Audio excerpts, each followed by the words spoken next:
Estamos aquí en Radio La Calle con Joa Ortiz.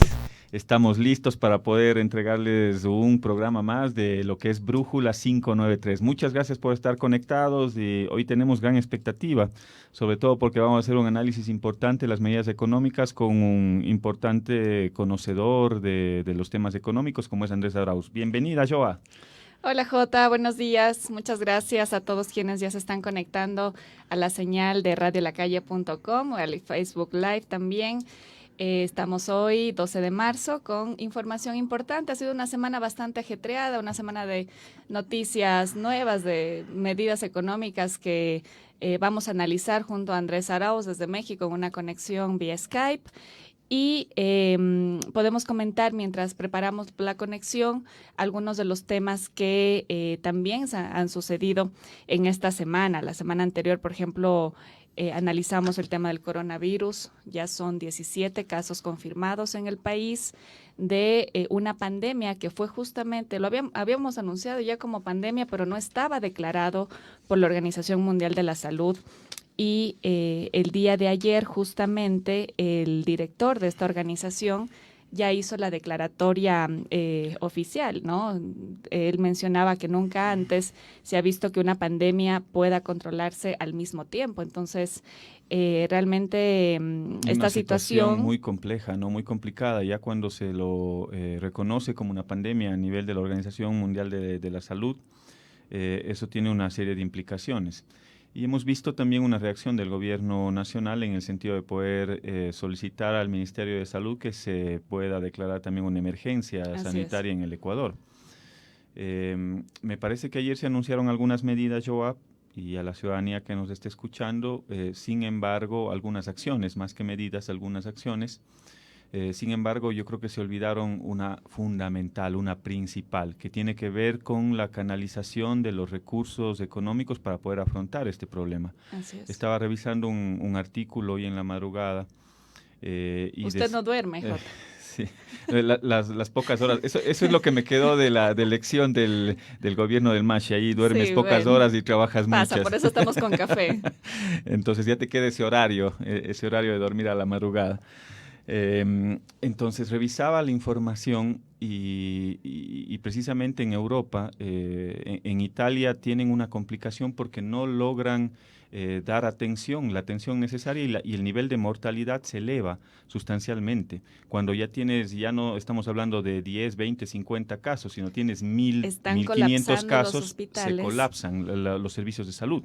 Entonces ahí lo que se tiene es que canalizar los recursos adecuados. Fíjate, en Europa se plantea la eliminación de restricción del 3% al gasto público. Mientras tanto, aquí 2 días antes se anuncia que hay un recorte de gasto público. En otros países están buscando cómo gastar más para poder hacerle frente a la crisis sanitaria. Aquí estamos haciendo lo contrario. Entonces es un contrasentido lo que se plantea. Sí, bueno, una serie de medidas, ¿no? Como por ejemplo el aislamiento a pasajeros que lleguen provenientes de países que tienen, pues evidentemente, muchos casos de pacientes infectados con coronavirus, mayores medidas de control, restricciones en eventos masivos. No hay mucha claridad con respecto a justamente quienes van a tomar la decisión de suspender eventos.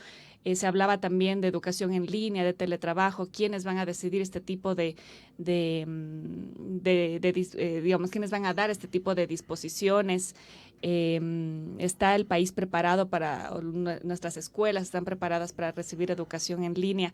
Y esto evidentemente no se hace gratis. Necesitamos recursos para poder trabajar justamente en la aplicación de estas medidas. Bueno, esperemos pues que el gobierno pueda dar más información, ya que como siempre, pues a veces las cadenas nacionales generan más incertidumbres que certezas y la ciudadanía evidentemente está preocupada. Quiero dar los datos del COVID-19 que ha registrado 118,000 casos en 114 países con 4,291 personas fallecidas. Esto evidentemente, digamos, no es una enfermedad letal, pero el hecho de que tengamos los sistemas sanitarios colapsados ha hecho que genere pues mayor peligro a quienes están infectados. Hay medidas preventivas que las queremos recordar. El tema de higiene personal es fundamental, el uso de gel antibacterial, el lavado permanente de manos, desinfectar los objetos que utilizamos con frecuencia. Quizás ahí el llamado es a la ciudadanía, ¿no? Necesitamos en estos momentos, más allá de las acciones que se puedan hacer desde la institucionalidad, la corresponsabilidad de los ciudadanos. O sea, yo creo que es muy importante. Vemos que la situación a nivel mundial es más compleja, más difícil, y en el caso del Ecuador, a más de la complicación de carácter económico, de recursos que se han anunciado, yo creo que ahí la corresponsabilidad es fundamental de los ciudadanos. Así es. Otro tema antes de conectarnos con nuestro querido amigo Andrés, que ya está vía Skype. Nuevamente quieren bloquear a la mayor fuerza política del país, que en este momento pues es Compromiso Social Lista 5. Jota, tú tienes mayor información sobre esto. La verdad es que sí, es lamentable que pretendan utilizar la vía jurídica para bloquear políticamente a un adversario, cuando lo normal es que nos enfrentemos en las urnas, ¿no? Sí, bueno, eso sería lo lógico. Cuando tú tienes un país y una democracia sólida, consolidada, a los opositores, a los adversarios políticos se los derrota en las urnas, en la lid electoral. No sobre la mesa, no a través de estas triquiñuelas que se quieren armar. Fíjate tú, en el tema de Fuerza Compromiso Social hay un expediente elaborado por la Contraloría, que es con fecha... Es de enero 2020. Sí, pero que recomienda, es un expediente en el 2019, el DNA 10053, aprobado por la Contraloría, en el cual este expediente lo que dice en términos generales es que se realicen todas las acciones tendientes a considerar y vigilar la situación legal de los movimientos nacionales Justicia Social, Podemos, Libertades Pueblo y Fuerza Compromiso Social. Eso le manda al Consejo Nacional Electoral.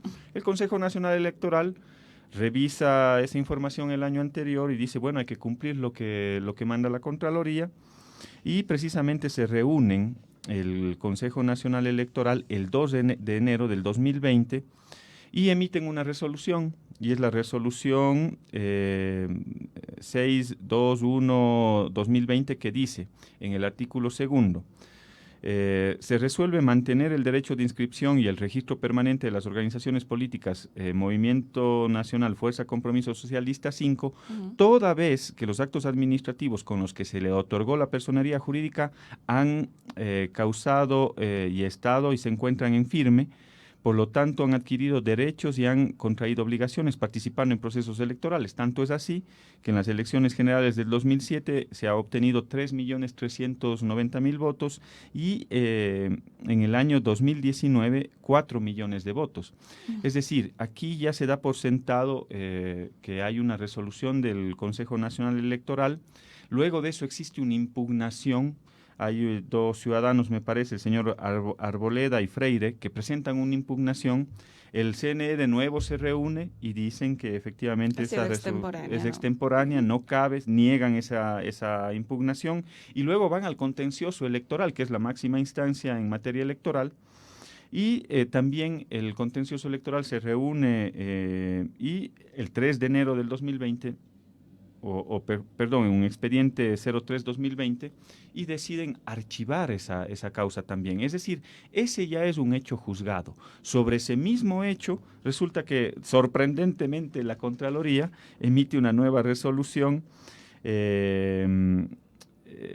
para poder nuevamente dar vida a ese proceso, cuando ya fue acogido por parte del Consejo Nacional Electoral, por parte del Tribunal Contencioso Electoral, se agotaron todos los recursos. Aparte que la máxima instancia en materia electoral no es la Contraloría, por pues supuesto. es ¿Dónde el están Consejo las Nacional independencias Electoral de funciones? Entonces es evidente que existe un claro direccionamiento para que la primera fuerza política que hoy tiene la primera opción electoral no pueda ser impedido de estar en la papeleta electoral. Insisto, en democracia a los opositores y a los adversarios políticos se los gana en las urnas, no a través de las triquiñuelas que se quieren armar. Es por eso que hoy la bancada de la Revolución Ciudadana ha decidido presentar un juicio político al Contralor Celi, no sabemos si es Contralor o no, hasta ahora no ha presentado su documento. Ni siquiera la Asamblea lo posesionó. La Asamblea no lo posesionó y vimos públicamente cómo rompía su nombramiento y eso se viralizó en redes sociales. Esa es la situación, mi estimada Joan. No sé si ya estamos con la conexión. Estamos ya con Andrés. Con Andrés. Sí, estamos con Perfecto. Andrés. Antes de saludar a Andrés, quiero compartir con quienes están conectados que Andrés Arauz, bueno, es un compañero ecuatoriano militante de la integración latinoamericana. Actualmente realiza su doctorado en Economía Financiera en la UNAM, en México. Es máster en Desarrollo Económico de la Flaxo, Ecuador. Licenciado en Ciencias de la Economía y Matemática de la Universidad de Michigan, Estados Unidos. Es fundador del Observatorio de Dolarización. Dentro de su experiencia laboral es importante y creo que es oportuno destacar que fue ministro coordinador de Conocimiento, viceministro de la Secretaría Nacional de Planificación y Desarrollo y el director general del Banco Central. Andrés, qué gusto estar contigo hoy en esta conexión. La tecnología nos permite estar cerca. Bienvenido a Brújula 593. Un abrazo hasta México. Hola Joana, hola Jota, un gustazo poder compartir con ustedes y con toda la ciudadanía que nos ve y nos escucha. Muchas gracias, Andrés. Te mando un abrazo a la distancia. Ustedes han visto un perfil extraordinario de Andrés. Te felicitamos. Entiendo que estás cursando nuevos estudios. No te cansas de estudiar en buena hora. Esos profesionales necesitamos en Ecuador para poder dar orientaciones sobre los temas económicos. Y quizás quisiera arrancar esta entrevista. El 10 de marzo el presidente Moreno, Andrés, plantea una serie de medidas económicas, una serie de medidas de ajuste. Entendemos que hay una situación del sector externo con respecto al petróleo, a los ingresos que estaban proyectados, pero yo no sé si antes de ir a las medidas y el efecto que pueden causar, no sé si tú puedes darnos algunas interpretaciones sobre lo que sucede en el mundo. Es decir, hay una reducción del precio del barril del petróleo, eso afecta a muchos países del mundo. Encima tenemos la propagación de un virus a nivel mundial. ¿Cómo se encuentran las economías en el mundo? ¿Hay un efecto recesivo a nivel mundial? No sé si nos puedes dar algunas orientaciones antes de pasar al tema local y a las medidas planteadas por Moreno. Claro, mira, bueno, en el mundo están habiendo algunos cambios económicos muy importantes a raíz de las recientes movidas del precio del petróleo y del coronavirus. Estamos viendo cómo está habiendo un cambio radical en términos de los tratados internacionales. Antes las leyes del derecho comercial estaban por sobre el resto.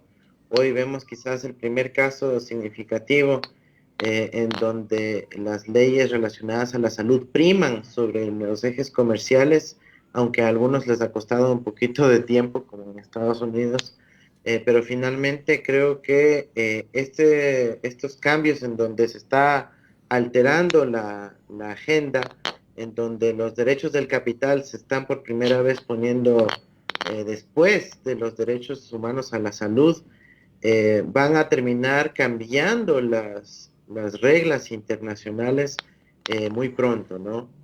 También podemos ver cómo, por ejemplo, tratados como los de la Unión Europea que establecían un límite al gasto público, ahora también ya se están ignorando, porque la realidad supera a esos fundamentalismos ideológicos con los cuales se construyeron los tratados de Maastricht, que son los que limitan el gasto público en la zona euro.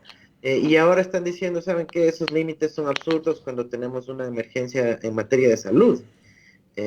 Y si, bueno, son absurdos en emergencia en materia de salud, ¿por qué no son absurdos cuando hay emergencias en materia ambiental, en materia del hambre, en materia de pobreza, etcétera, ¿no? Entonces creo que ahorita se va a abrir una puerta donde cómo pensamos sobre la economía va a estar más bien subordinada a los derechos humanos, y creo que eso es una oportunidad. Ahora, también se abre un riesgo enorme para los conceptos que nos afectan a muchos ecuatorianos, como los conceptos de ciudadanía universal, la libre movilidad humana.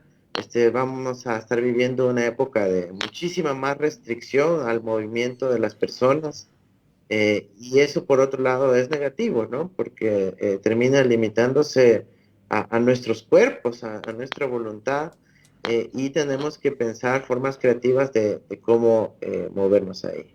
En definitiva, la economía va a pasar por un enfriamiento tenaz a lo largo de este 2020 y dependerá muchísimo de qué tanto colabora el planeta entre sí para poder ayudar a los países más afectados por la crisis del coronavirus, ¿no?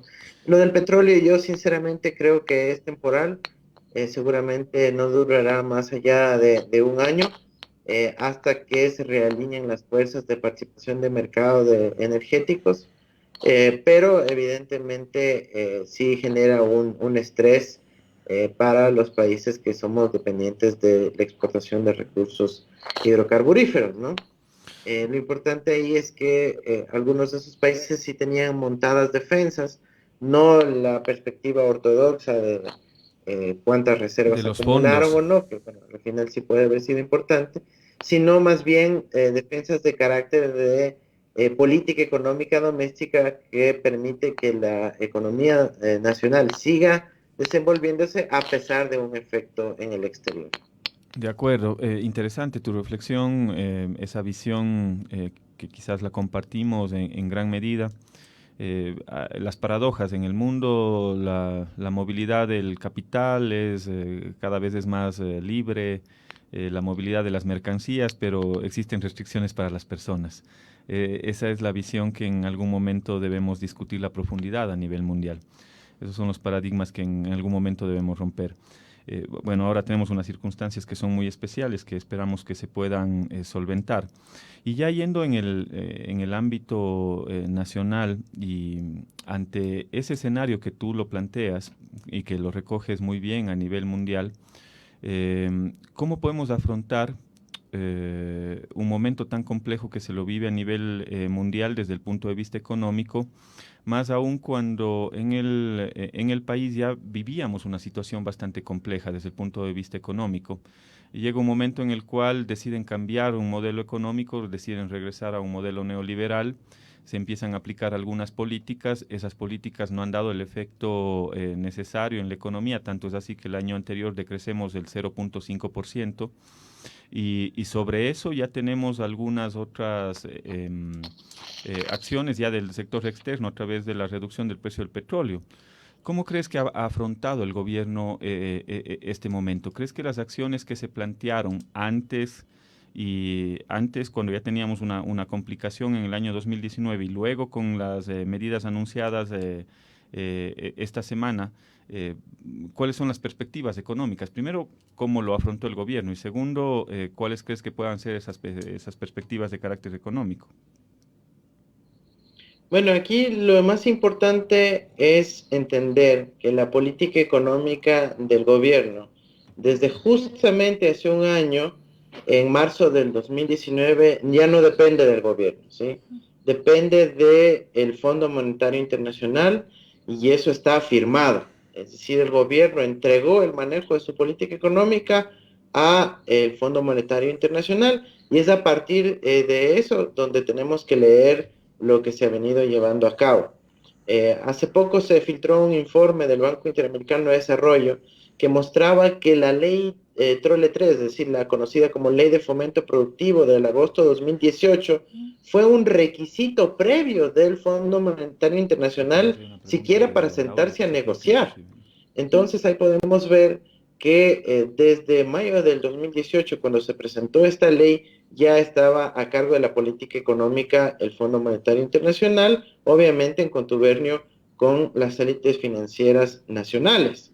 Entonces, es esa la lectura que tenemos que tener de la política económica y ahí queda sumamente claro, pues en el acuerdo con el FMI se establece que la meta para el año 2019 es el decrecimiento, es decir, la reducción del tamaño de la economía, la meta. Es decir, por favor, dicen que la meta es que la economía ecuatoriana se reduzca, que aumente el desempleo, que bajen los salarios y que haya un recorte masivo de servicios públicos para motivar las privatizaciones y para generar fuga de capitales y acumulación de depósitos en el exterior. Pero estas son metas del acuerdo. No es que le salió mal, no es que hubo problemas, no es que hubo coyuntura externa, sino que esos eran los acuerdos a los cuales se llegaron con el Fondo Monetario Internacional en las respectivas cartas de intención y los informes del FMI. Y el hecho de que el FMI ahora se haya negado a dar el desembolso es una muestra de que no fueron lo suficientemente agresivos en reducir aún más el aparato del Estado, en aprobar las leyes al servicio del capital financiero y demás, y que el gobierno se ha comprometido a seguir, ¿no? Andrés, Es en ese contexto que debemos leer tanto An- las medidas pasadas que impidieron que el gobierno cuente con mecanismos de An- financiamiento de liquidez a través del Banco Central, como las actuales, que bueno, pues son pequeñísimos parches ante la enorme vulnerabilidad en la que está la economía Andrés, ecuatoriana. ahí lo que tú acabas de decir es un tema muy grave, muy complejo, porque estamos asumiendo que el propio gobierno nacional, a través de la firma con la firma con el Fondo Monetario Internacional, de manera deliberada establecieron metas fiscales, metas que están dadas en ese acuerdo para reducir el crecimiento, para poder tener algunos indicadores macroeconómicos que les permitan viabilizar inclusive la privatización, salida de capitales y una serie de elementos. Es decir, todo esto ha sido premeditado y ha estado planteado bajo un esquema en el cual el propio ministro de Economía y Finanzas, Richard Martínez, firma ese acuerdo estableciendo eso como logros, como medidas, como parámetros de medición. Sí, es realmente terrible. Mira, hay un indicador que está en las proyecciones y metas del acuerdo con el FMI que dicen el PIB per cápita, ¿no? Y ellos dicen que al concluir el programa en el año 2022, el PIB per cápita del Ecuador debe estar al mismo nivel que estaba en el 2011. O sea, Esa es retroceso la total. aspiración del programa con el FMI, es decir, de llegar al PIB per cápita que estuvimos hace 10 años. Entonces, eso significa que quieren retrotraer la economía ecuatoriana 10 años en el tiempo. Y eso obviamente tiene que preocuparnos a todos. Y bueno, ya estamos viendo en efecto cómo estamos retrocediendo en el tiempo en el Ecuador. Entonces, ese es el contexto a través del cual debemos leer todo esto, pero es difícil porque el informe, el acuerdo, la carta de intención con el FMI son informes de más de 100 páginas cada 3 meses, solo la publican en inglés, a pesar de que el ministro dice todo está en la página web, Es falso. pero resulta que en la República del Ecuador, según el artículo 2 de la Constitución, el idioma oficial es el español, pues el castellano.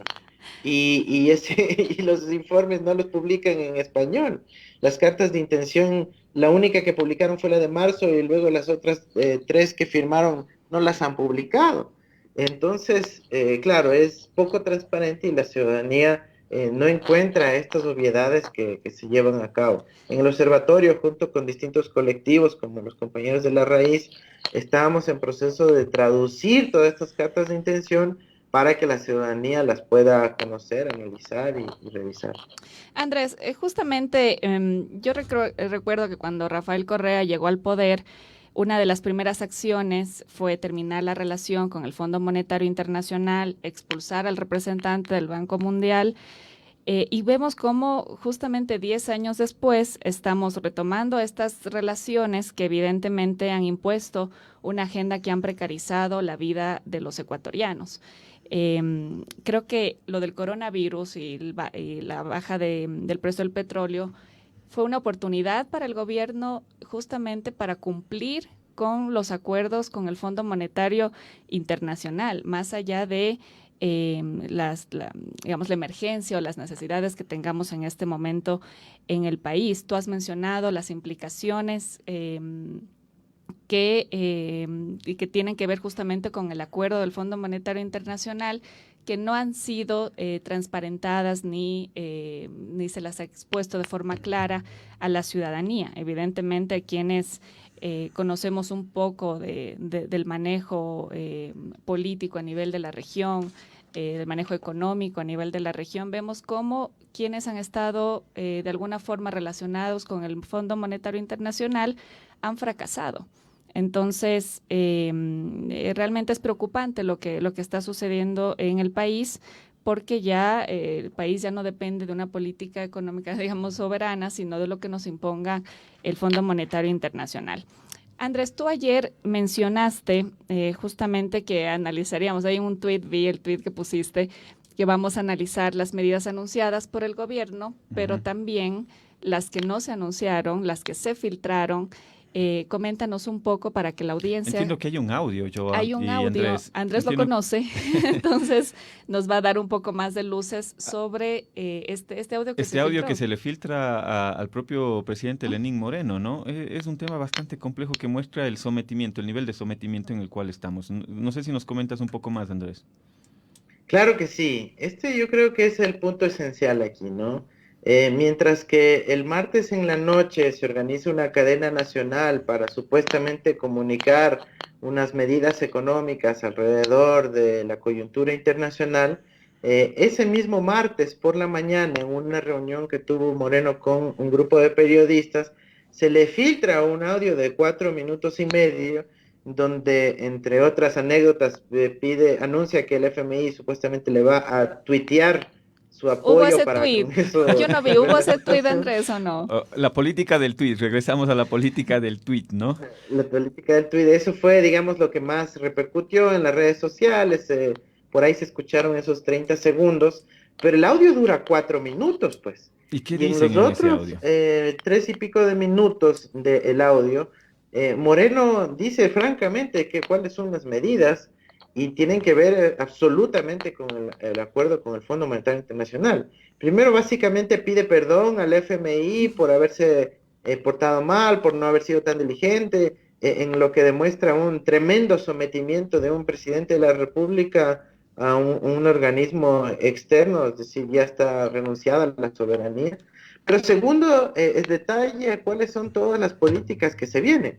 Dice que el FMI ha pedido el tema de los combustibles, pero que para eso va a haber un trato reservado. Es decir, no dice que no va a subir el precio de los combustibles, solo dice que la estrategia es reservada, eso dice en el audio. Por lo tanto, ahí está una de las medidas. Segundo, hablan de las metas fiscales y en el acuerdo con el FMI las metas fiscales tienen incluidas y cuantificadas las privatizaciones. ¿Cuáles son esas privatizaciones? El Banco del Pacífico, la Corporación Nacional de Telecomunicaciones, las líneas de transmisión eléctrica de SELEC, la concesión de refinerías y los campos maduros petroleros, que es evidente a partir del nombramiento de René Ortiz como ministro de Recursos No Renovables. ¿Qué más? ¿Qué más dice Moreno en eso? Acabo. 3 leyes menciona. Una llamada ley anticorrupción, que básicamente lo que ha pedido el FMI es que el gobierno pueda incautar recursos sin juicio previo. Eso realmente es inconstitucional, pero el FMI insiste eso y Moreno accedió. La ley de finanzas públicas, que es una reforma al Código de Planificación y Finanzas Públicas para eliminar la planificación y para que todos los criterios se guíen exclusivamente por lo que el acuerdo lo llama cash availability, es decir, disponibilidad de liquidez, y olvídense ahí entonces de los derechos humanos, de los metas de desarrollo, etcétera. Y la tercera ley que habla es la del Código Monetario Financiero, ¿no? Que es la que definitivamente abrirá la puerta a la crisis financiera en el Ecuador, la que permite la desregulación de la banca, que puedan abrir nuevamente los bancos offshore, la que va a aumentar las tasas de interés y la que terminará apretando al sistema cooperativo, todo bajo el velo, perdón, de la supuesta independencia del Banco Central, que no es más que la privatización del directorio del Banco Central, que además está prohibida constitucionalmente en los artículos 302 y 303 de la Constitución. A ver, Andrés, tú has mencionado algunos temas que son de interés supremo. Eh, Más allá de lo que se dijo en la rueda de prensa, en el anuncio que lo hizo Moreno de las medidas económicas, en este audio que se filtra, quizás es lo más importante, porque es lo que no se dijo en la rueda de prensa, en la rueda de prensa que lo anunció Moreno. Ahí hay algunos temas que me preocupan sobremanera. El primero que tiene que ver con el tema del subsidio a los combustibles, la focalización que están planteando. Ayer tuvimos una reunión, todas las bancadas con el ministro de Economía y Finanzas y se volvió a ratificar en que a mediados de este año van a lanzar el sistema de focalización o una prueba del sistema de focalización de los combustibles. Y ahí yo no sé si es que estamos en el escenario político y en el escenario social correcto, porque eso puede generar una serie de detonantes sociales. Ya lo vivimos en octubre. Entonces, primera alerta. No es que dentro de las medidas son todas las que se anunciaron. Hay medidas que están todavía pendientes que se implementarán a lo largo de este año, porque ese es el compromiso firmado con el Fondo Monetario Internacional. Es más, ellos mismos habían presentado hace algunos meses atrás algunas medidas con relación, que estas medidas, cuál es el impacto que tienen en el Producto Interno Bruto. Y había que cumplir al año 2020, año 2021. Recuerdo que el año 2021 era el 2% del PIB de reducción de los subsidios. Entonces, primer elemento, tema combustibles. Segundo elemento que mencionas tiene que ver con privatizaciones. Y yo no sé si es que van a lograr el objetivo fiscal de 2.000 millones de dólares que estaba previsto en el presupuesto. Por eso yo creo que el hueco fiscal es mucho más grande, porque se planteaba ahí una serie de privatizaciones, ventas de activos o monetización de activos, como lo han llamado ahora, pero ¿tú crees que se puedan lograr esas metas? Y el tercer elemento que te planteo de una vez para dejarlo sobre el tapete, tiene que ver con la incautación de recursos, con una posible incautación a través de una ley anticorrupción. Sale un hecho a la luz que lo mencioné ayer en la reunión, el ministro no tuvo respuesta a aquello, cuando en estos días, en las últimas horas, se habían aspirado básicamente todos los recursos o la liquidez que tenían las empresas públicas depositadas en la cuenta del Tesoro Nacional del Banco Central. Eso es muy grave. No sé si es que eso se lo podía hacer, se necesitaba algún instrumento jurídico, algún instrumento legal para poder retirar esa liquidez de las empresas públicas de manera inmediata. Ese es un retiro de recursos, una aspiración de los recursos, de las liquidez que estaban depositadas en las empresas públicas. ¿Cómo afecta eso también? Ahí ya nos están dando una muestra de que sin normativa, sin ley, sin que exista ya en vigencia esa ley, se puedan ya disponer de recursos que están depositados en una cuenta del Banco Central. Mira, esto último es un precedente muy peligroso, ¿no? Para que la ciudadanía conozca, las empresas públicas son empresas que están por fuera de la institucionalidad normal de la función ejecutiva, y la Constitución en el artículo 299 les otorga cuentas propias en el Banco Central, porque como empresas pues tienen que manejar la liquidez a nivel empresarial, no es que siguen un lineamiento tipo ministerial. Y estas empresas públicas con sus cuentas propias tenían un saldo de 284 millones de dólares. Eso es lo que se retira, 284. Ese es el monto que el gobierno retiró unilateralmente de las empresas públicas. Ahora, teniendo cuentas especiales protegidas constitucionalmente, de hecho el artículo 299 los menciona junto con las cuentas propias de los gobiernos autónomos descentralizados, si no puede ser que un ministro mediante una carta le ordene al Banco Central debitar cuentas que no son las de él y acreditarlas a la cuenta de él. O sea que yo mañana le escribo, qué sé yo, al Banco de Loja que le debite de la cuenta de Joana para que me la acrediten a la mía. Así no funciona. Otra cosa es que yo y Joana acordemos que ella me va a prestar un monto y luego notificamos al Banco Central que haga la transacción. Pero no es que yo le puedo disponer al banco que le debiten la cuenta de ella. Entonces eso es un precedente muy peligroso, porque si lo hizo con los fondos de las empresas públicas, pues también lo podrá hacer en su momento con los fondos de los municipios, de las prefecturas, de la banca pública, con los mismos argumentos e inclusive con la seguridad social. Entonces, es un precedente muy peligroso y como recordamos, tampoco fue anunciado por Moreno en la cadena nacional de la noche, sino que también fue un oficio filtrado y que se reveló en las redes sociales. Pero eso muestra la desesperación de liquidez del actual gobierno, que ya no tiene suficientes fondos en su cuenta del Tesoro y está acudiendo a fondos de otras instancias. Eso hace pensar que con estos recursos apenas habrá comprado unos 20, 25 días para abastecerse de liquidez, pero en el próximo mes vamos a estar en una situación aún peor, porque primero que hay que devolver esos fondos a las empresas públicas y segundo que necesita otra vez conseguir recursos para pagar sueldos. Entonces estamos a las puertas de lo que se denomina una crisis de cadena de pagos. ¿Qué quiere decir esto?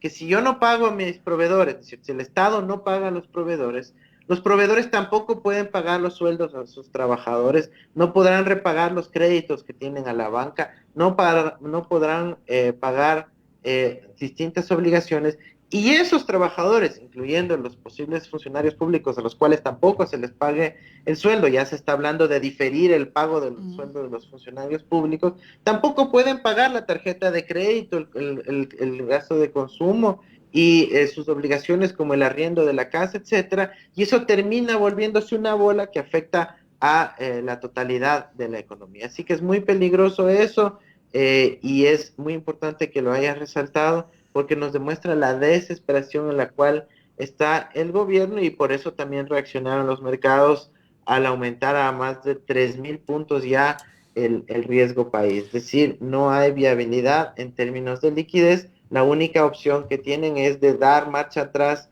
con la ley de fomento productivo del 2018 que impidió que el gobierno pueda autofinanciarse a través del Liquidez Banco interna. Central. Así es.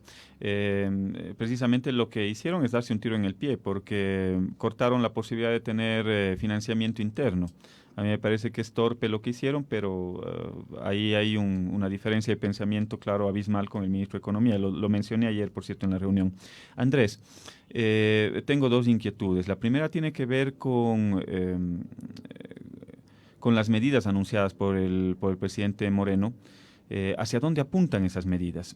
Estás planteando que se cree un impuesto para los vehículos sobre los $20,000 cuando el año anterior retiraste el impuesto verde, por ejemplo, hoy lo vuelves a poner en vigencia para los vehículos de más de $20,000, con la diferencia que esos fondos ya no van para los temas medioambientales. Segundo, se plantea una colaboración por parte del sector público, de los funcionarios públicos, 400,000 personas más o menos, de parte de su salario. ¿Esas medidas hacia dónde apuntan? Porque al final lo que estás haciendo es restar capacidad de consumo, es decir, el ciudadano o el funcionario público va a salir con menos plata a final del mes en su bolsillo. Eso lo que hace es reducir la capacidad de consumo, por lo tanto eso afecta a la demanda, por lo tanto eso afecta a la producción, por lo tanto eso afecta a importaciones de materia prima y demás, y por lo tanto al final también se afecta en el tema impositivo, en el tema de impuestos. Pagas menos impuesto a la renta, menos IVA. ¿Hacia dónde está apuntado? ¿Cuál es el objetivo de las medidas? ¿Y quién va a asumir esa carga? Cuando tú tienes problemas de carácter económicos como los que se han presentado, hay una factura que la tienes que pagar. ¿Esa factura en dónde está cargada? Porque ahí ya pasa por un tema de política económica, ideológicamente, inclusive dónde asientas de la carga de la factura. O la asientas en los sectores más pudientes o la asientas en los pobres o en la clase media. ¿Dónde está sentada esta factura? Claro, mira, yo creo que hay aquí dos dimensiones de las medidas económicas, ¿no? La primera que puede ser estrictamente contable y relacionada a cómo se reparte la carga de los costos que ha generado esta coyuntura externa, ¿no? Yo obviamente estoy totalmente de acuerdo contigo que no se debería cargar esto a las clases populares, a los servidores públicos ni a las clases medias. Esto es absurdo porque va a enfriar aún más la economía, va a restringir aún más el consumo y los más afectados van a ser los pequeños y medianos empresarios que dependen de ese circulante, ¿no? Entonces ahí es, digamos, una falta de visión total respecto a la repercusión en la economía.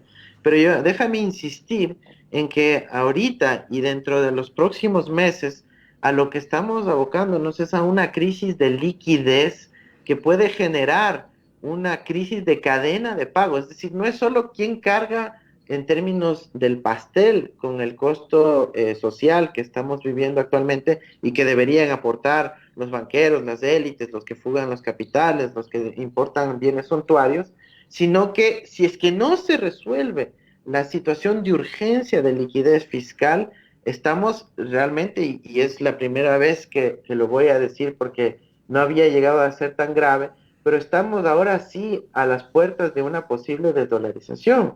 Porque imagínate que el gobierno tiene que obtener estos casi 300 millones de las empresas públicas para pagar obligaciones inmediatas. Y el próximo mes ya no van a estar esos 300 millones. ¿De dónde va a conseguirlos? Por favor. Si es que pasan varios meses sin pagar sueldos, sin pagar obligaciones, va a haberse tentado de emitir moneda o papelitos para poder pagar esas obligaciones. Esta es una situación ya de carácter sistémico que va más allá de cuánto logre sacar de los autos, de cuánto logre descontar de los impuestos, etcétera. Estamos viendo ya una situación de carácter sistémico y por eso la urgencia y la urgencia con la que tiene que tratar el gobierno este problema es la de dar marcha atrás en la ley de fomento productivo que impide el financiamiento de urgencia, de emergencia, que podía acceder al Banco Central. Es de esa la manera con la cual la banca puede arrimar más el hombro, saliendo del cogobierno que tiene actualmente con Moreno, permitiendo que puedan haber estas reversiones de las políticas ultra neoliberales que se implementaron en la ley de fomento productivo y que son materia del suicidio fiscal, como lo advertimos en mayo del 2018 cuando se envió esa ley a la Asamblea. Es una situación de gravedad, no es menor, la situación está cada vez poniéndose peor, estamos más alto riesgo país que la misma Argentina, que está en default, es decir, que no ha podido cumplir sus obligaciones, y estamos ahora acercándonos a los niveles de Venezuela. Entonces, realmente es crítica la situación y el mejor favor que puede hacer la banca, además de los aportes, evidentemente, es dejar que se pueda legislar adecuadamente para dar marcha atrás en la ley de fomento productivo. Quiero ser insistente con eso. Andrés, ¿tú crees que estamos a tiempo todavía de poder revertir esta situación? ¿Qué políticas se deberían implementar? Yo le planteé ayer al ministro de Economía unas 2 o 3 opciones, entre las cuales está el diferimiento, por ejemplo, de los pagos que se encuentran pendientes. Tú tienes una amortización, me parece, en este año de $1.600 millones con la China. Quizás diferir esos pagos, lograr un acuerdo con los bilaterales con la finalidad de poder prorrogar esos pagos que se encontraban pendientes, quizás un impuesto hacia los sectores más pudientes. Imagínate tú que aquel ciudadano que tiene un vehículo de clase media, que inclusive está endeudado para poder pagar ese vehículo de $20.000, va a terminar pagando el 5%, son $1.000. Hay 300 personas en el país que tienen más de 30.000 millones de dólares. A esas personas, una de esas personas que tiene un vehículo de $50.000 por el 5% va a aportar con $2.500. Ese va a ser el aporte, la diferencia del aporte entre el ciudadano de clase media y los sectores más pudientes. Entonces, creo que le dimos algunas opciones, algunas medidas. El tema de financiamiento interno me parece que también es importante, lo que tú acabas de recalcar. ¿Qué otras opciones se puede dar? ¿Crees que todavía pueda ser reversible esta situación? ¿Crees que se pueda paliar de diferente forma o manejar de diferente forma esta situación compleja, complicada? ¿Cuáles serían las opciones? ¿Cuáles serían las alternativas? Porque aparentemente ellos dicen que la única opción que tienen es afianzarse al modelo neoliberal, seguir en esa misma dinámica. ¿Tú crees que hay otras opciones, hay otras salidas? ¿Cuáles serían esas salidas? Más aún Claro, en la mira. situación de emergencia que tú mismo nos estás planteando. Sí, mira, obviamente hay alternativas, ¿no? Ese es por donde debemos partir y es en desmontar ese discurso único que dicen no hay alternativas. Ese lamentable discurso surgió del thatcherismo inglés, en donde fue un básicamente eslogan de campaña, no hay alternativa, y con eso lavar el cerebro a la población de que la única alternativa es el sufrimiento. Eso no es así, no tiene por qué ser así, siempre hay alternativas. Lo que se diferencia es quién carga el costo de esas alternativas. Entonces aquí hemos visto a un sector financiero que ha venido acumulando utilidades de 500, 600 millones de dólares cada año y que podrían hacer un aporte inmediato de abastecer de liquidez al gobierno para poder paliar la situación crítica en la que estamos actualmente. Pero recordemos que cualquier reforma impositiva requerirá 90 días, pues porque tiene que mandarse a la asamblea, que tiene 30 días para aprobarla, luego tiene 30 días para el veto parcial y luego otros 30 días más para que la Asamblea acate o no ese veto. Entonces estamos hablando de un escenario de hasta 90 días. ¿Y qué puede pasar en 90 días en esta situación tan crítica en la que estamos? Necesitamos soluciones inmediatas del día a día, y eso solo se puede lograr con acciones contundentes en materia de liquidez. Ahora, evidentemente se pueden renegociar materia de deuda externa, disminuir alguna presión por ahí, pero claro, ahí solo estamos pateando nuevamente el problema hacia adelante, porque la deuda seguirá ahí. Si ahora se habla de conseguir nueva deuda, cuando este gobierno era el gobierno de que el excesivo endeudamiento denunció, y ahora su única solución es poder seguir endeudándose. Entonces, realmente estamos plagados de contradicciones, pero sí hay alternativas, y yo quiero detallar un par, Por ¿no? favor, En Andrés, primer lugar, me parece que es necesitamos, importante sí, darle esa mirada también a a la compleja situación económica, darle alternativas, darles opciones, es decir, ¿cuáles serían esas opciones? Yo ya le he planteado ayer en algunas reuniones, veo que no hay la apertura hay la apertura para escuchar, pero no necesariamente para poderlo implementar. No sé si tú, dentro de tu conocimiento, toda tu experiencia, ¿cómo más podemos asumir este momento difícil que tiene el Ecuador en materia económica? ¿Cuáles serían las opciones, las alternativas? mira, vamos a comenzar con un dato, y es un dato que publicó en febrero el Banco Central, que es los giros al exterior del sector privado. Totalizaron 28.417 millones de dólares, ¿sí? 28.400 millones de dólares en giros al exterior del sector privado en el año 2019. Ahora, partiendo de ese dato, yo lo que digo es, tomemos apenas el 10%, es decir, que no salgan 28.000, sino que se queden de esos 28.000, 2.800 dentro del país. Con 2.800 millones de dólares, se puede generar un impulso brutal, no solo en la inversión pública, sino en la privada sobre todo, para reactivar el aparato productivo y reorientar esa fuga de capitales y ese consumo suntuario que se está yendo al exterior hacia la actividad económica doméstica, que generará a su vez mayor inversión productiva, mayor empleo, mayor aporte en impuesto a la renta. Pero ¿eso qué significa? Que hay que atacar el problema externo de la salida de los 28.000 millones por parte del sector privado. Eso compárala con el servicio de la deuda, que no llega a superar los 4.500 millones de dólares, ¿sí? Es decir, hablamos de la deuda como que fuera el problema más importante, pero eso solo le generó 4.500 millones de dólares de salida de divisas el año pasado, mientras que el sector privado sacó 28.000, o sea, Ya. 6, 7 veces. O sea, Entonces, ahí encuentro una contradicción. allí es donde tenemos que enfocarnos y Ya. reorientar esos recursos hacia la actividad económica doméstica, hacia la pequeña y mediana empresa, hacia la generación de empleo, para poder realmente tener otra visión sobre la economía, ¿no? ¿Tú qué opinas? Ahí yo concuerdo contigo. Fíjate los esfuerzos que hace el sector público para poder traer dólares a una economía dolarizada. Y resulta que todo el esfuerzo que hace el sector público a través de la venta de petróleo, de las exportaciones, el sector público trae divisas y el sector privado se encarga de sacarlas fuera. Entonces es totalmente contradictorio. Una economía dolarizada necesitas dólares para que pueda funcionar. Entonces, esa sería una opción interesante, pero ¿cómo logras, o ellos están planteando, inclusive dentro del acuerdo con el Fondo Monetario Internacional, la posibilidad de liberalizar el comercio, de que se puedan evitar cualquier tipo de barreras dentro del sector externo o salvaguardias o aranceles? Entonces es totalmente contradictorio. Vamos a seguir sacando dólares de una economía dolarizada. Hacia eso apunta la política de este gobierno.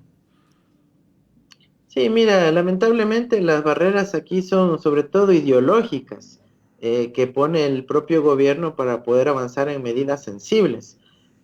Cuando en el mundo, a raíz de la crisis del coronavirus, del impacto de la balanza de pagos, todo el mundo está ya olvidándose de estas leyes de comercio internacional y más bien privilegiando los derechos de sus ciudadanos por razones de vida. El gasto Entonces público, aquí fíjate. tenemos, si es que tú quieres la oportunidad de la vida, de decir, oiga, a mí no me puede molestar en este momento, primero hable con los Estados Unidos, primero hable con la Unión Europea, que están restringiendo importaciones y exportaciones.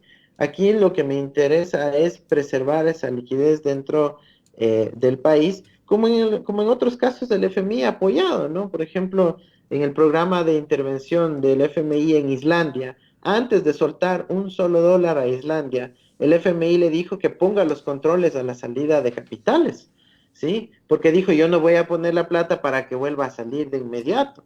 Y de hecho está prohibido por el propio convenio constitutivo del FMI, pero en el caso de Argentina y Ecuador se olvidaron de esa prohibición. Entonces, la legalidad, la motivación económica, etcétera, existe, hay los suficientes argumentos. En el caso de la salvaguardia de balanza de pagos, se ha puesto ya 2 veces en la historia del Ecuador y en una coyuntura similar a la que tenemos actual, no hay ningún impedimento jurídico internacional que nos permita hacerlo y es momento de empezar a aceptar, pensar en el sector externo y cómo preservar esos dólares dentro de la economía ecuatoriana. Repito, 28.417 millones de dólares que salieron el año pasado, en el 2019, del Ecuador al exterior por parte del sector privado.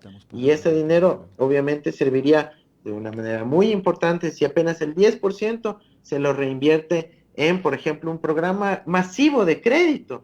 ¿Sí? Imagínate ese monto que se lo destine ni siquiera a través de la gran banca, solo al sector cooperativo, 2.800 millones de dólares, sería una inyección brutal a la economía popular, a la pequeña producción, a la mediana empresa, al ¿A qué consumo de las tasas de clases interés? populares, ¿A y qué eso tasas de impulsaría la interés? economía hacia arriba. ¿A qué tasas de interés, Andrés? Ese es uno de los temas también, ¿no? Que se debería tocar. Si quieres Por motivar supuesto. la incorporación dentro del sistema financiero, hay que revisar las tasas de interés. Yo tenía Andrés, ahí... sí, yo no puedo dejar de preguntarte esto. Claro que es un tema que merecería otro programa, pero tú has hablado mucho de los tratados bilaterales de inversión. ¿Por qué el gobierno quiere retomar estos tratados bilaterales de inversión? ¿Qué implica esto? O sea, yo sé que es un tema muy largo, pero a lo mejor sí podemos resumirlo, nos puedes dar luces de qué significa esto y por qué es tan peligroso, digamos, para el país retomar estos tratados. Perfecto, gracias yo por la oportunidad de explicar esto, es muy importante, ¿no? Mira, Jota mencionaba que de lo que se habló ayer en parte eran de las privatizaciones, ¿sí?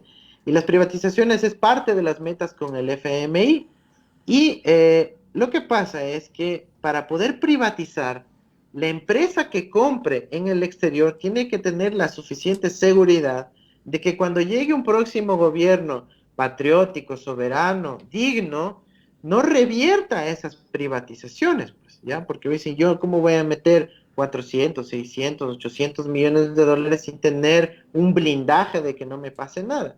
Entonces, los compradores piden tratados bilaterales de inversión y esos son los tratados internacionales que les dan ese privilegio de poder demandar o enjuiciar al Estado si es que hay una reversión o una sanción o un cambio legal. Ahora, para poder firmar los TBIs, que ahorita están prohibidos en la Constitución, el gobierno se ha comprometido con el FMI a pedir a la Corte Constitucional que reinterprete el artículo 422, que es el que prohíbe los tratados bilaterales de inversión, haciendo una argucia legal supuestamente de que la inversión no está incluida en la prohibición. Y es ahí donde hemos dedicado un esfuerzo inmenso para que la Corte Constitucional tenga todos los elementos para evitar esta reinterpretación, inclusive plagada de conflictos de intereses, porque uno de los jueces es árbitro o dirigía el del centro de arbitraje. Entonces, ese es lo que evitaría que se consumen estas privatizaciones que lo quieren hacer en este año, no solo con grandes empresas transnacionales, reputadas, etcétera, sino con las offshore vinculadas a los mismos amigos del gobierno, ¿no? Entonces, así como se privatizó, por ejemplo, la sucursal panameña del Banco del Pacífico, a gente muy cercana al Banco del Pichincha y a gente muy cercana a los grupos empresariales de la ciudad de Quito. Entonces, estamos viendo que no hay tal inversión extranjera transnacional, es la inversión de los mismos amigos del gobierno, pero a través de figuras offshore que parecen inversión extranjera, De ¿no? los mismos Entonces, grupos que eso es lo están. que se está viviendo actualmente. Chévere, chévere, Andrés, muchas gracias por aclararlo. Ya para finalizar, yo tengo unas preguntas que quiero que me contestes con lo primero que se te venga a la mente en una palabra. No son preguntas, son palabras. Te voy a dar una palabra y tú me contestas con lo primero que se te viene a la mente. ¿Ok? Listo. Dale. Economía, Crítica, política, oportunidad, FMI,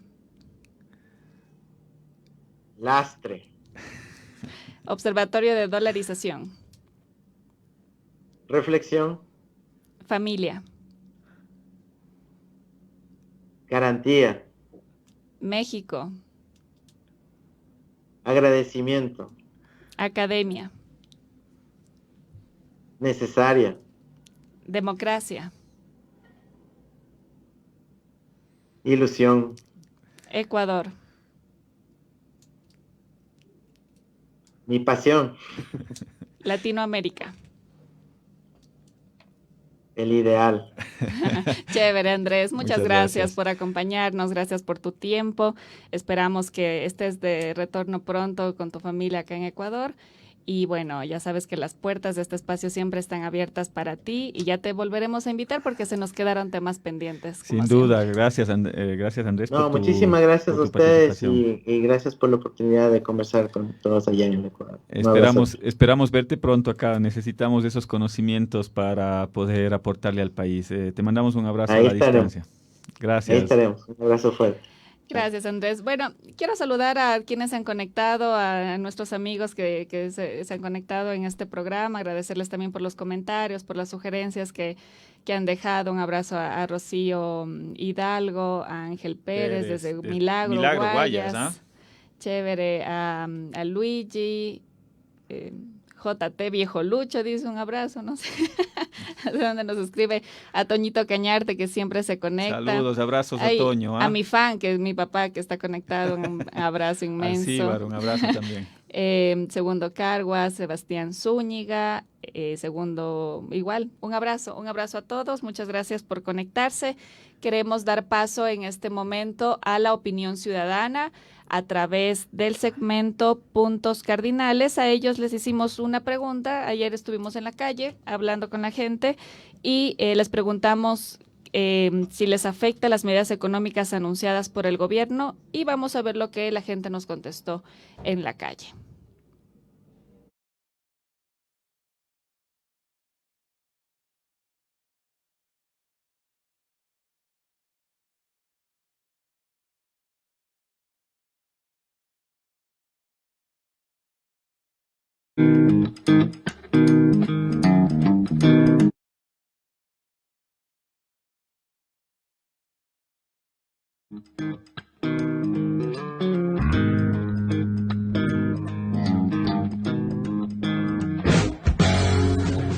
Gente a menos ingresos siempre se dirige en hacer gastos tal vez innecesarios, ¿no?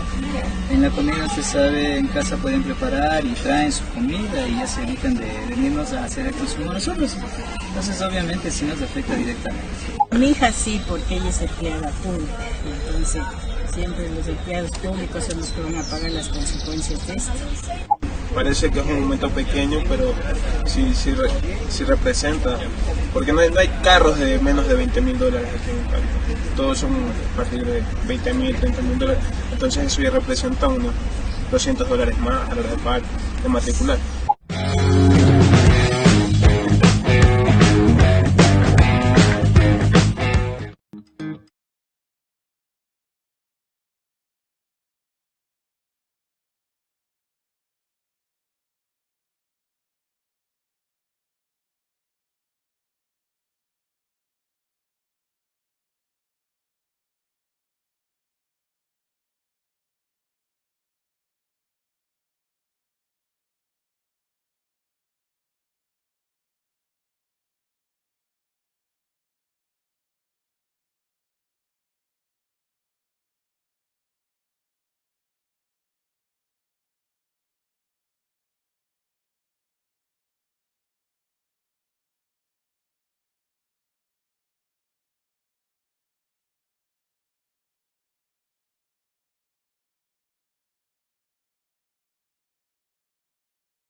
Femininjas de Cuenca, justamente.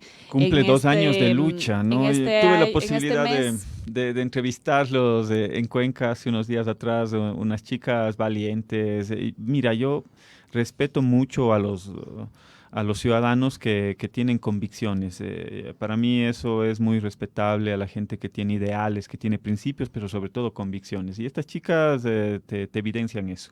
Por lo tanto, mi saludo, y es importante que en este mes, que es un mes de lucha, de reivindicaciones, sobre todo por los derechos de las mujeres, podamos pasar nuevamente esta entrevista que se la hizo a la colectiva, a las Femininjas, ¿no?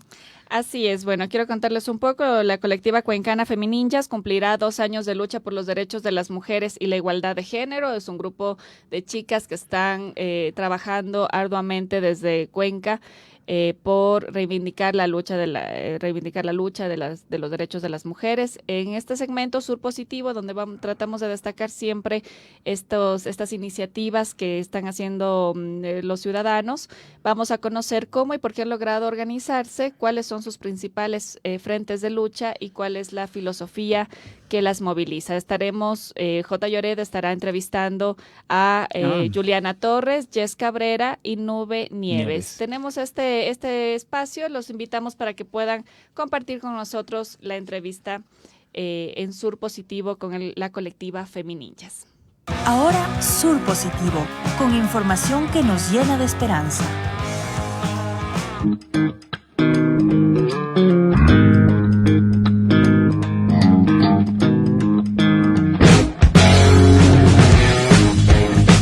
Hoy estamos con una nueva entrega de Sur Positivo. Esta vez vamos a conversar con un conglomerado social que busca primero organizarse, fortalecerse y avanzar en una lucha por la igualdad. Y es un colectivo que se ha desarrollado en la ciudad de Cuenca, cuyas causas y sus luchas han representado la adhesión de diferentes sectores de la sociedad.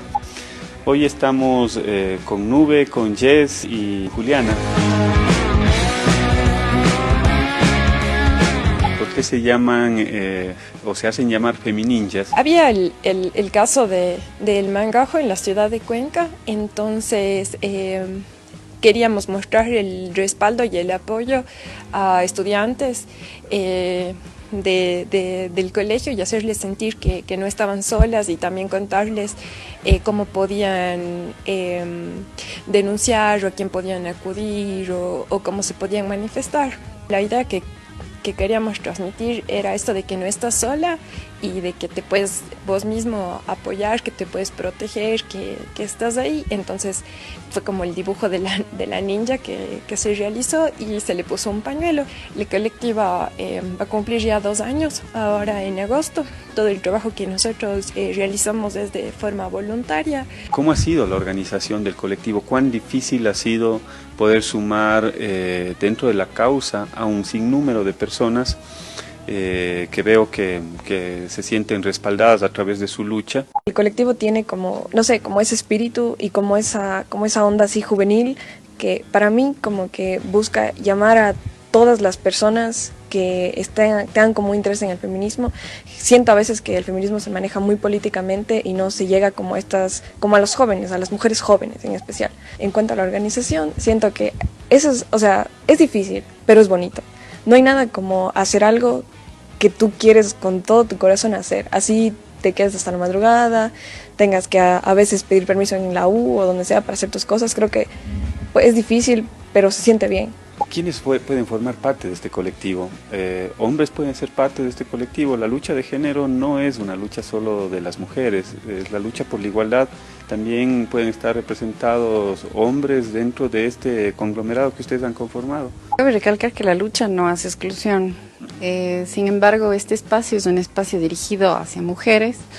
Es un espacio que busca crear un lugar seguro, un lugar donde pueda reproducirse la sororidad, un lugar donde pueda aprenderse mediante ella, un espacio donde todas las mujeres puedan ser incluidas, porque no siempre se da esto. Si bien vivimos en un mundo compartido por hombres y mujeres, hay espacios en los cuales las mujeres muchas veces se ven segregadas. Nosotros no tenemos una lucha contra los hombres, al contrario, nuestra idea es que gracias al trabajo compartido con ellos podamos llegar a un espacio en el donde todos podamos ser iguales y gozar de los mismos beneficios.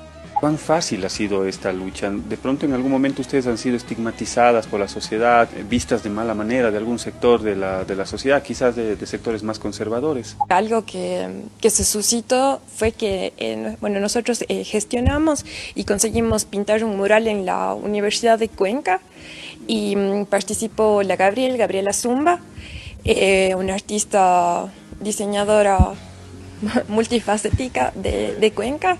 Y obviamente fue violentado, entonces pienso que ahí obviamente se mostró una falta de empatía sobre todo, o sea, no darse cuenta de este proceso que significa realmente el feminismo o que está en la lucha. Entonces igual tuvimos comentarios en las redes sociales y todo. Pienso que ese podría ser como el caso más representativo. Esa ley que se promulgó en favor de las mujeres, ¿ustedes pueden hacer alguna evaluación? ¿Qué falta por hacer? ¿Falta implementarse a nivel de políticas públicas? ¿Falta transversalizarse? Claro, tratar de cambiar una sociedad patriarcal de la noche a la mañana es bastante complejo. Quizás nos va a tomar mucho más tiempo el que se lo pueda hacer, pero creo que se necesita una serie de políticas públicas. ¿O cómo miran ustedes la promulgación de la ley? El recorte presupuestario que ha existido, entonces eso le veo con preocupación, ya que sí es importante para las acciones que se deben tomar y dadas las cifras que tenemos en el Ecuador.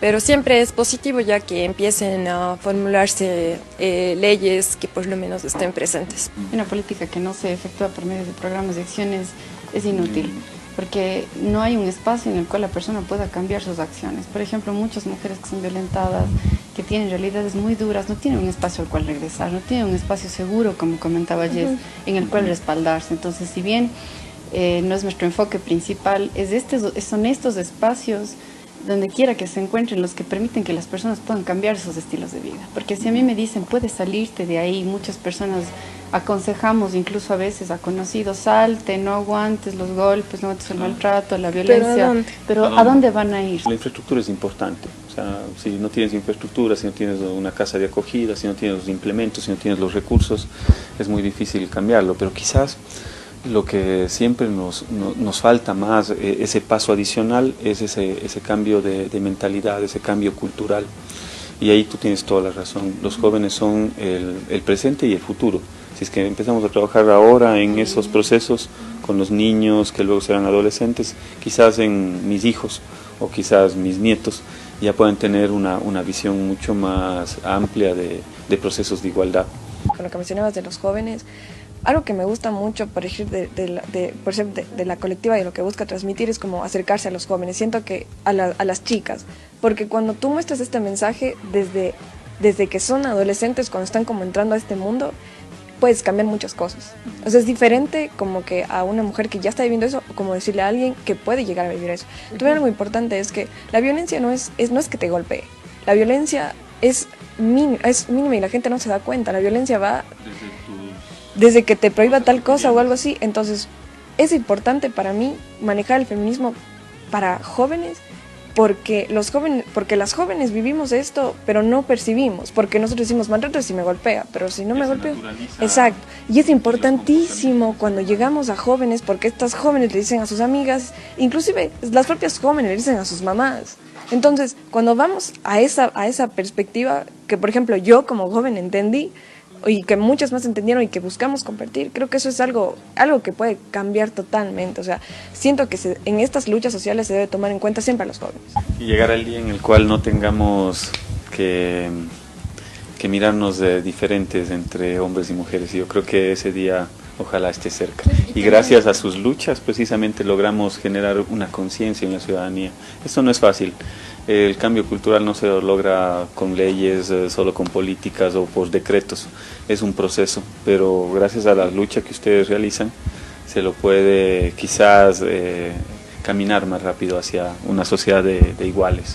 Gracias por acompañarnos en Brújula 593, en nuestro programa Sur Positivo. primero felicitarles por la lucha que ustedes lo reivindican a diario, por la capacidad que han tenido de organización. Eso es muy difícil. Prometerles quizás en algún otro programa para poder abordar otras temáticas ya más específicas, en el cual podamos ver estadísticas, en el cual podamos ver cifras, quizás poder tener sus criterios, sus opiniones con respecto a las políticas que se tienen que implementar. Gracias por estar con nosotros en este programa.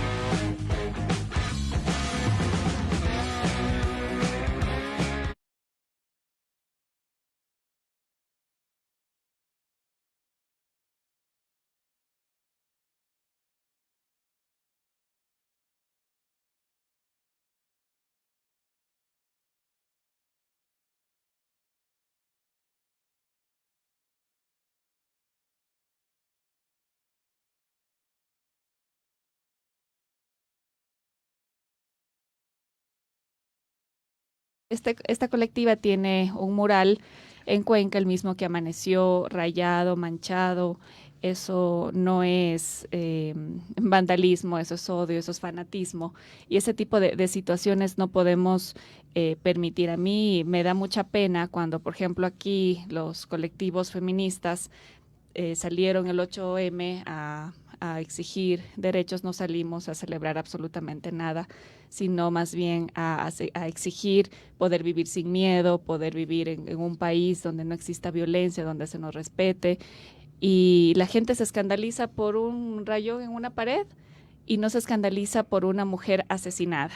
Ayer en Santa Elena encontraron a una ciudadana argentina que fue asesinada, que fue lanzada en una cisterna, y esta cisterna fue sellada con cemento, de acuerdo al informe de la policía. Entonces, realmente es indignante, genera ya hasta impotencia, qué es lo que podemos hacer justamente para erradicar la violencia de género. Este femicidio que sucedió en Santa Elena nos dice que realmente la lucha tiene que ser permanente y tiene que ser un compromiso de todos, tanto de autoridades como de la sociedad como tal. No podemos seguir tolerando la violencia machista que está acabando con la vida de las mujeres, que nos está matando. Así que ni una menos tiene que ser la consigna, pero de verdad, o sea, desde las acciones cotidianas, no solamente en el tema de decir, no, es que nos indignamos ante el asesinato de una mujer. No, esto tiene que ser permanente, desde los comentarios que hacemos, desde las acciones que tomamos. Y justamente decía una de las chicas femininjas, o sea, la violencia no es el golpe que te dan, la violencia es cómo te discriminan, cómo te hacen a un lado, cómo te minimizan por el hecho de ser mujer. Desde los roles, venimos de una sociedad patriarcal, hay que hacer un cambio cultural, y ese cambio cultural tiene que ser muy profundo, hay que transversar la política de género, es decir, hay muchas cosas que nos quedan por hacer. Nuestro abrazo fraterno a todas las colectivas que luchan por una sociedad mucho más igualitaria. Gracias también a Jenny Arizaga, que nos ayudó con la postproducción de... Jenny es parte de este equipo, así que le mandamos un abrazo a Jenny. Nos ayudó con la postproducción, muy bien esa postproducción. Muchas gracias, Jenny, es un muy buen trabajo.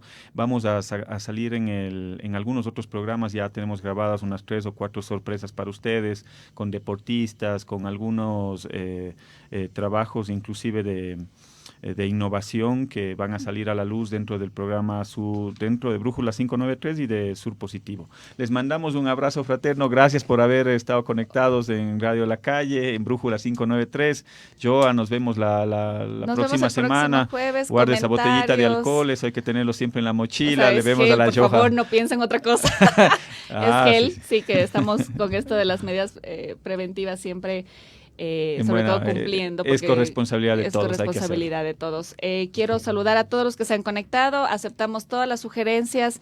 Si ustedes tienen algún proyecto, alguna iniciativa que quieren que les demos este espacio, pues en Sur Positivo es el espacio ideal para que ustedes puedan conocerlo. Nos hemos pasado de tiempo, estamos pagándole con la misma moneda a Santi, así que les mandamos un abrazo. Gracias a Radio La Calle, a la producción, a nuestro amigo Vic, a Cris. A todos los que están acá en cabina. Muchas gracias. Alexis también, que nos apoyado en la producción de este programa. Un abrazo a todos. Muchas gracias. Nos vemos en una próxima entrega de Brújula 593, porque nuestro norte es el sur.